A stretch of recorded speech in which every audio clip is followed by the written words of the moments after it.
Alors là, bon, ça c'est encore une de ces nouvelles très courtes qu'on a toujours peur de trop dévoiler en la racontant. Emmanuelle Cartaner, c'est une auteure lyonnaise qui n'est pas très exclusive du genre fantastique, puisqu'elle écrit plutôt des choses un peu mi-policières, mi-littérature générale, et qui nous avait déjà pondu un très joli texte qu'on avait mis dans le muséum, qui s'appelait Voleur, qui était l'histoire d'un homme qui volait des choses dans les tableaux de maître. Donc il volait par exemple les tournesols de Van Gogh pour les mettre sur la table de son séjour, et tout se passait très bien, il était le seul à s'en rendre compte. Bon, je parle de ça parce qu'en fait on est dans la même ambiance. Un matin, une jeune fleuriste se réveille et découvre que quelque chose a changé dans son univers. En fait, c'est quelque chose, eh bien, disons-le, c'est la couleur rouge qui a disparu. Et elle s'appelle Garance, ce qui n'est sûrement pas innocent. Ce qui n'est pas innocent. Alors, voilà, tout le plaisir de cette histoire vient effectivement de la manière dont la situation est exposée, exploitée, et puis ensuite résolue par une petite chute assez amusante. Donc, on peut dire qu'il ne faut pas en dire trop, je crois. Et puis il nous reste Léo Henry, je crois, c'est la dernière dont on n'a pas encore parlé, il s'appelle Tordre le cou à la pensée magique. Alors Léo Henry c'est quelqu'un, dont je pense que Thomas est d'accord avec moi, on a énormément d'estime pour son talent. C'est quelqu'un qui, un peu comme Robert Darvel, mais différemment, est très doué pour avoir des idées tordues. En tout cas, ce que j'appelle des idées tordues sont des choses qui sortent complètement du domaine de pensée ou d'imagination que des gens ordinaires, comme moi par exemple, peuvent avoir.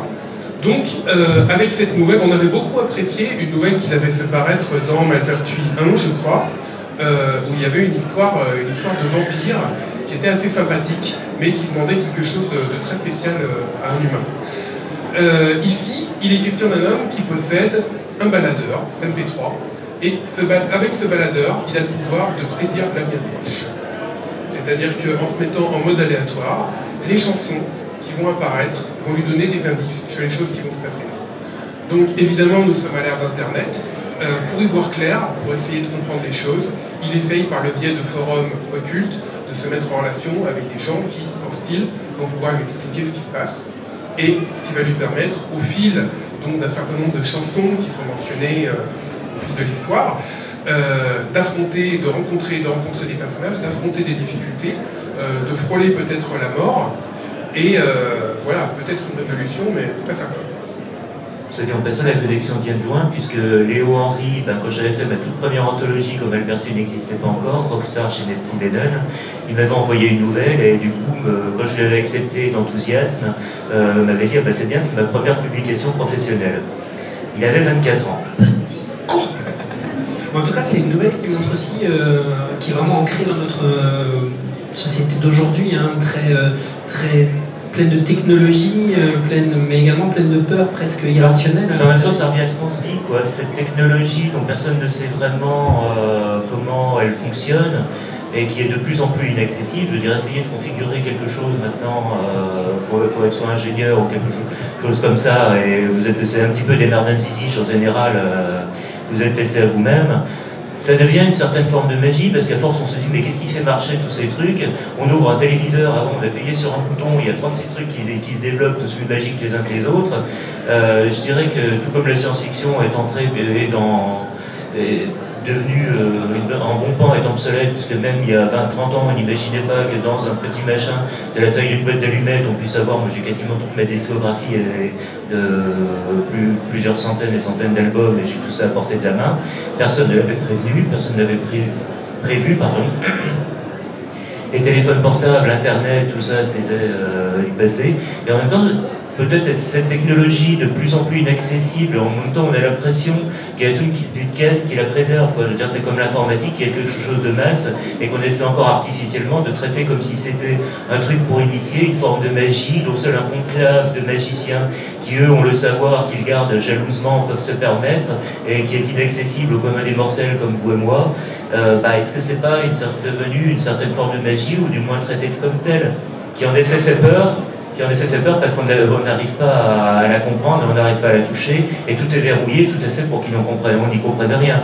La bonne vieille époque où on pouvait, les dimanches après-midi, démonter son moteur de R8, avec un moteur d'aujourd'hui, je vous paye des prunes. Alors moi je vois quelque chose d'autre aussi dans cette nouvelle, et je pense que, bon, on découvre en général que pour écrire sur quelque chose, il faut avoir son cœur dedans. Donc ça peut être une passion quelconque. Je parlais tout à l'heure de Jean-François Teignol et de son tango argentin. Là, on est clairement chez quelqu'un qui aime beaucoup la musique, et je pense qu'il y a peu de choses qui sont plus proches de la personnalité et à la limite de l'âme d'une personne que la playlist et le choix de musique qu'il a sur son baladeur, celui qui l'emmène partout, sur son île déserte, qu'il a envie de pouvoir écouter tout le temps. Donc, dis-moi ce que tu écoutes, je te dirai qui tu es. Voilà, c'est pas facile.